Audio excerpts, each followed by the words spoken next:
Hi everyone, Assalamu alaikum. Welcome to my channel, my class. সবাইকে স্বাগত। আমরা class করব আজকে হচ্ছে প্রিপজিশন নিয়ে, যেটা পরীক্ষায় সবসময় আসে। এটা একাডেমিক পরীক্ষায়ও আসে, চাকরি পরীক্ষায়ও আসে এবং অ্যাডমিশন পরীক্ষায়ও আসে। প্রিপজিশন ছাড়া কোনো ইংরেজিতে কোশ্চেন হয় না, প্রিপজিশনের নাম্বার থাকে। তো আজকে কিভাবে আমরা সহজেই প্রিপজিশন করতে পারি, প্রিপজিশন আইডেন্টিফাই করতে পারি, ব্যবহার করতে পারি, সেটা শিখব। হ্যাঁ, চলো শুরু করি। প্রিপজিশনের মানে হচ্ছে যে প্রি মানে প্রিফিক্স হচ্ছে প্রি মানে হচ্ছে পূর্বে, আর পজিশন মানে হচ্ছে অবস্থান।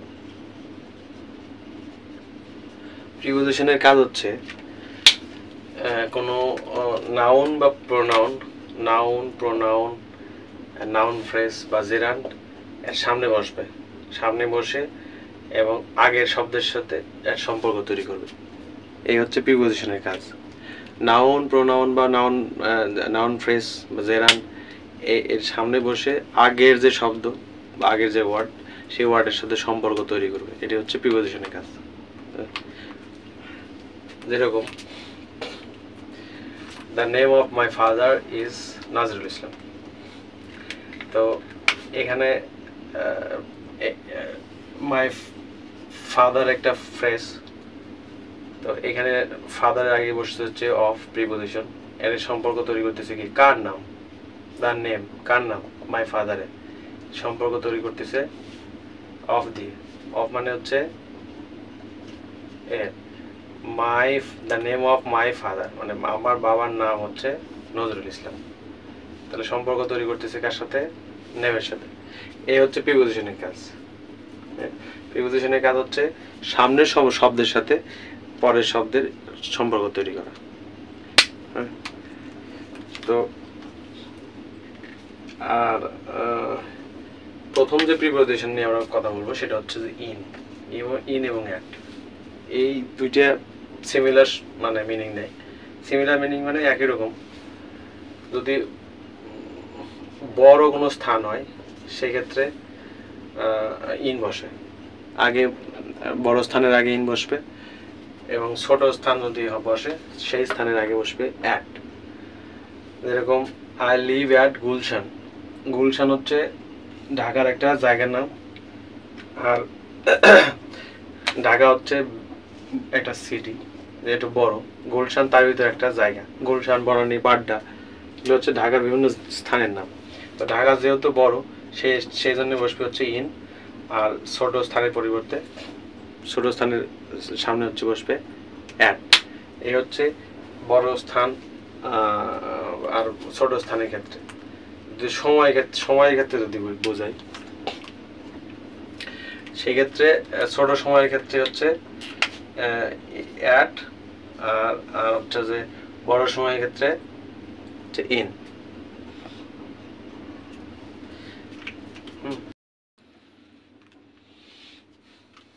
এবার শিখবো হচ্ছে যে বিসাইড এবং বিসাইডস। বিসাইডস আর বিসাইডের ভিতরে পার্থক্য কোনটা। বিসাইড মানে হচ্ছে পাশে, আর বিসাইডস মানে হচ্ছে পাশাপাশি। দুটো কিন্তু মিনিং কাছাকাছি। বিসাইড মানে পাশে, মানে কাছে, পাশাপাশি মানে ক্লোজ। কিন্তু এখানে ক্লোজটা বিষয় না, পাশাপাশি মানে একটার সাথে আরেকটা। এক্সাম্পল দেখলে সুবিধা হবে। The girl sat beside me. মেয়েটা আমার পাশে বসলো, মানে কাছে। আর যদি বলি I can speak English besides Bangla, মানে কি আমি বাংলার পাশাপাশি ইংলিশও বলতে পারি। এইখানে পাশাপাশি মানে কি, ক্লোজ না। এখানে পাশাপাশি মানে একটার সাথে একটা।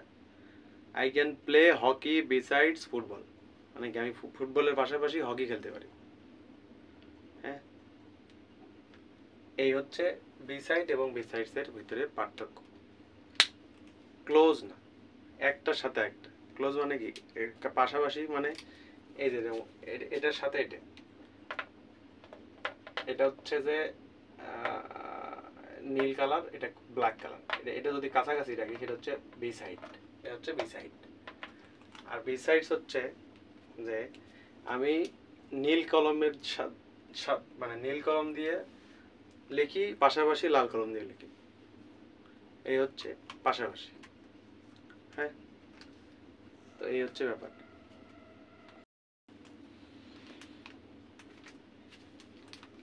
এবার আমরা শিখবো হচ্ছে যে বাই এবং উইথ। বাই এবং উইথ দুইটার মিনিং একই রকম, দ্বারা দিয়া কর্তৃক, কিন্তু একটু ফারাক আছে। বাই হচ্ছে ব্যক্তিবাচকের সাথে বসে, আর উইথ হচ্ছে বস্তুবাচকের সাথে বসে। ব্যক্তিবাচক হলে বাই আর বস্তুবাচক হলে উইথ। যেরকম the snake was killed by the man. সাপটা হচ্ছে এই মানুষের দ্বারা মারা হয়েছে, মানে হত্যা করা হয়েছে, মানুষ সাপটাকে মেরে ফেলেছে, তাহলে এটা হচ্ছে ব্যক্তি। ম্যান ব্যক্তি, এই জন্য by. The boy was beaten with the stick. এই যে স্টিক, স্টিক হচ্ছে লাঠি, হ্যাঁ, বা মানে কি বলে নড়ি। তো এই স্টিক হচ্ছে বস্তু, এই জন্য উইথ। বস্তু হলে উইথ আর ব্যক্তি হলে বাই। এইটার ফারাক এইটুকুই, মানে মিনিং এর ক্ষেত্রে আর যাতে সমস্যা না হয় এই জন্য। এবার আমরা শিখবো হচ্ছে যে অ্যামং এবং অ্যামাং এবং বিটুইন। অ্যামং হচ্ছে দুইয়ের অধিক বোঝালে সেটা হচ্ছে অ্যামং, আর দুইজনের ভিতরে বা দুইয়ের মধ্যে বোঝালে বিটুইন। এরকম ডিভাইড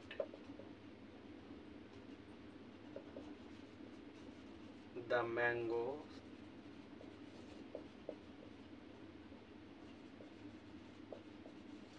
among the children। এখানে among the children মানে অনেকগুলো বাচ্চার মধ্যে, অনেকগুলোর ভিতরে বুঝালে among। যদি আবার বলি divide the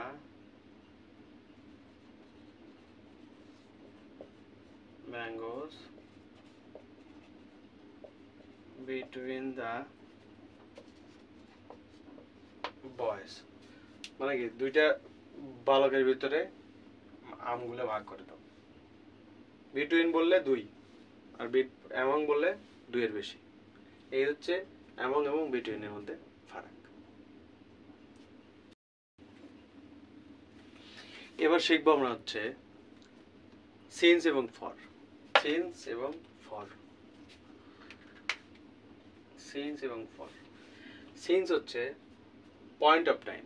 point of time মানে টাইমটাকে পয়েন্ট করে দাও, উল্লেখ করে দাও। I am reading since morning, সকাল থেকে পড়তেছে, ওই সে কিন্তু টাইমটাকে মিন করে দিচ্ছে, সকাল মানে সকাল, সেটা দুপুর না। সিন্স পয়েন্ট অফ টাইম, এটা হচ্ছে পয়েন্ট অফ টাইম, টাইমটাকে পয়েন্ট করে দাও, উল্লেখ করে দাও। আর ফর হচ্ছে টাইমটা যদি ভাগ করে দেয়, টাইমটাকে যদি ডিজিটে প্রকাশ করে, সংখ্যায় প্রকাশ করে, যে আমি 2 ঘন্টা ধরে পড়তেছি, 3 ঘন্টা ধরে পড়তেছি, 1 সপ্তাহ ধরে পড়তেছি, সেই ক্ষেত্রে ফর হবে। সময়টাকে সেগমেন্ট করে, মানে ভাগ করে করে যদি সেটাকে মানে কি বলে সংখ্যায় প্রকাশ করে, সংখ্যা দিয়ে যদি টাইমটাকে মেনশন করে, 2 ঘন্টা একটা পিরিয়ড অফ টাইম, সেটা যে কোনো সময় হতে পারে। 2 ঘন্টা মানে এটা দিনের যে কোনো সময়, রাতের বা যে কোনো সময়, দিন রাত যে কোনো সময় 2 ঘন্টা, এটার কোনো মানে ঠিক নাই।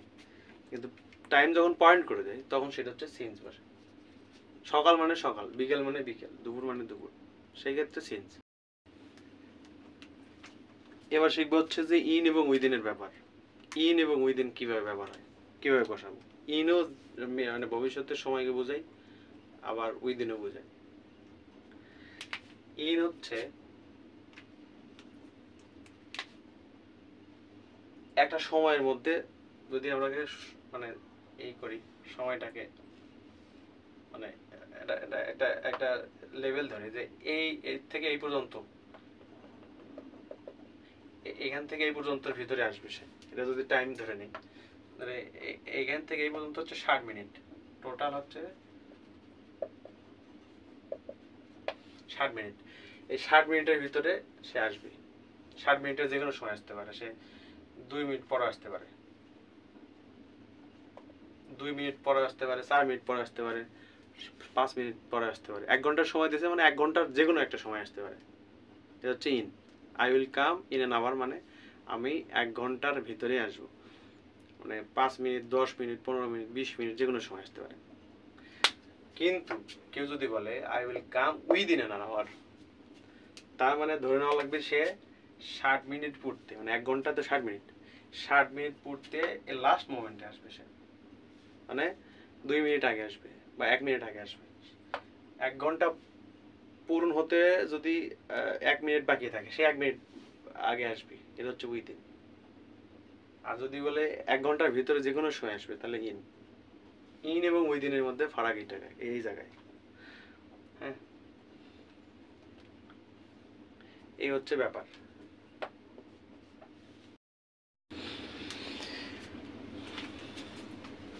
এবার শিখবো হচ্ছে যে 3টে সময় যদি একসাথে বুঝাই, তাহলে কোন কোন সময়ের ক্ষেত্রে কোন কোন প্রিপোজিশন বসবে, ধারাবাহিকভাবে 3টা সময় যদি বুঝাই, সেই ক্ষেত্রে আমরা কিভাবে কি করব।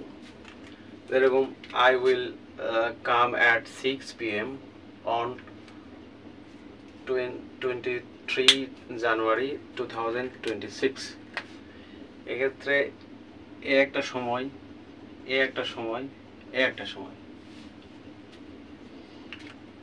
এই 3টা সময় আছে এখানে। এই 3টা সময়ের 3টা প্রিপোজিশন বসবে।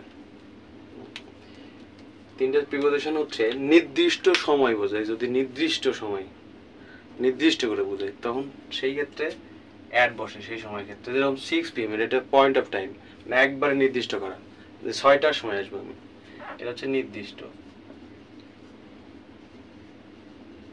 নির্দিষ্ট করে বোঝালে অ্যাড বসে সেই সময়ের ক্ষেত্রে। এটা হচ্ছে দিন, মাস, বছর, দিন বা মাস, সপ্তাহ, সেই ক্ষেত্রে যদি থাকে তার আগে বসে হচ্ছে অন। হ্যাঁ, আর ব্যাপক সময়ের ক্ষেত্রে বেশি সময় যেটা, এই 3টার ভিতরে সবচেয়ে বেশি সময় কোনটা, 2006 সাল, এটা 12টা মাসকে ধারণ করে। তার চেয়ে কম সময় হচ্ছে অন, তার চেয়ে কম সময় হচ্ছে অ্যাড। যদি কেউ এভাবে মুখস্থ করো যে বড় থেকে ধরবো, যদি বেশি সময় যেটা এই সেন্টেন্সের ভিতরে সবচেয়ে বেশি সময় বড় কোনটা, তার আগে ইন, তার চেয়ে কম সময় কোনটা, তার আগে অন, তার চেয়ে কম সময় কোনটা, তো হচ্ছে যে অ্যাড। 6টা তো আর 9টা না, 6টা নির্দিষ্ট সময়, 6টা মানে 1 ঘন্টা, 6টা মানে নির্দিষ্ট টাইম, 6টার ভিতরে আসবে। তার চেয়ে অন 23 জানুয়ারি, তা 23 জানুয়ারি মানে কি পুরো একটা দিন, মানে 6টার চেয়ে বেশি সময়। তার চেয়ে বেশি সময় হচ্ছে 2026 সাল, তাহলে এটা সবচেয়ে বড়, তার চেয়ে এটা বড়, মানে তার চেয়ে ছোট, তার চেয়ে এটা ছোট। যদি এইভাবে কেউ মনে করে, মানে বেশি বড়, প্রথমে বেশি বড়, এরকম এইভাবে যদি দেই, এটা হচ্ছে ইন, তারপর হচ্ছে অন, তারপর হচ্ছে অ্যাড, যদি আমি দিকারে দিকে না সরি, হ্যাঁ, ইন সবচেয়ে বড়, তার চেয়ে ছোট হচ্ছে যে অন, তার চেয়ে ছোট হচ্ছে অ্যাড, এইভাবে। আর ইন এবং ইনটুর ভিতরে যদি আমরা করি, মানে ব্যবহার করি, দুইটা সেন্টেন্সের ভিতরে উপরে দেওয়া আছে যে ইন এবং ইনটু ব্যবহার করা লাগবে। কিভাবে ব্যবহার করব? ইন মানে হচ্ছে কোনো জিনিসের ভিতরে অবস্থান করা, একটা সেন্টারে থাকা, এটা হচ্ছে ইন, ভিতরে অবস্থান করা। এবং we are in the room, আমরা রুমের মধ্যে অবস্থান করতেছি, আমরা রুমের ভিতরে, স্থানের ক্ষেত্রে ভিতরে। আর ইনটু হচ্ছে চলতে চলতে ঢোকা, এটা হচ্ছে into. The teacher came into the room, the teacher মানে রান মানে চলতে চলতে, হাঁটতে হাঁটতে ঢুকলো রুমের ভিতরে, এরকম করে বুঝালে সেক্ষেত্রে ইনটু হয়। এরকম the truck break into the room, the truck break into the room, ট্রাকটা হচ্ছে যে রুমের ভিতরে ভেঙে ঢুকলো, তার মানে কি ভেঙে ঢুকে গেছে, চলন্ত অবস্থায় ঢুকে গেছে। এইরকম সিচুয়েশনে যদি বোঝায় সেক্ষেত্রে ইনটু হয়। আর ভিতরে থাকা অবস্থায় মানে আপনার ভিতরে অবস্থান করতেছে সেই ক্ষেত্রে ইন বসবে। ইন এবং ইনটুর মধ্যে ফারাক একটু।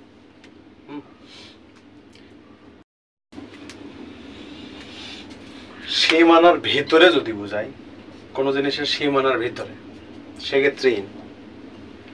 ঠিক সীমানা বা কোনো কোনো কোনো জিনিসের যদি স্পর্শ থাকে, স্পর্শ তাকে অন হবে, একবারে কোনো জিনিসের সাথে লাগে আছে, এরকম the book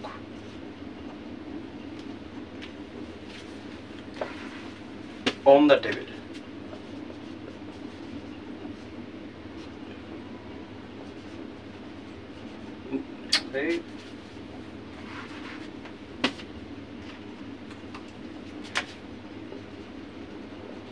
book on the table, on এখানে বইটা লেগে আছে এর সাথে। যদি ঠিক এটার সোজাসুজি উপরে, একবারে সোজাসুজি মাথার উপরে, শূন্য শূন্য অবস্থায় লাগোয়া না, ফাঁকা থাকে, সেক্ষেত্রে মাথার উপরে, সেক্ষেত্রে অ্যাবভ হবে। হ্যাঁ, এরকম the fan is moving above our head, আমার মাথার উপরে ফ্যানটি ঘুরতেছে, তাহলে সোজাসুজি আমার মাথার উপরে, সেই ক্ষেত্রে অ্যাবভ হবে। আর ওভার হচ্ছে চলমান ভাসমান অবস্থায়, আর ফিক্সড হলে ওভার মানে অ্যাবভ, আর যদি ভাসমান হয় সেক্ষেত্রে ওভার। এরকম the birds are flying over our head, পাখিগুলো আমাদের মাথার উপরে উঠতেছে, মানে কি চলমান অবস্থা, পাখি তো স্থির অবস্থায় নেই। যদি চলমান অবস্থায় হয় মাথার উপরে তাহলে হচ্ছে যে শূন্যের উপরে, সেক্ষেত্রে ওভার। যদি ফিক্সড না হয়, শূন্য আছে কিন্তু ফাঁকা জায়গা আছে কিন্তু ফিক্সড আছে মাথার উপরে, ডাইরেক্ট মাথার উপরে, সেক্ষেত্রে হচ্ছে অ্যাবভ। আর আর যদি কোনো সীমানার উপরে লাগোয়া অবস্থায় থাকে সেক্ষেত্রে অন, কোনো জিনিসের ভিতরে অবস্থান করলে ইন, আর সীমানার বাইরে যদি থাকে, সীমানার বাইরে,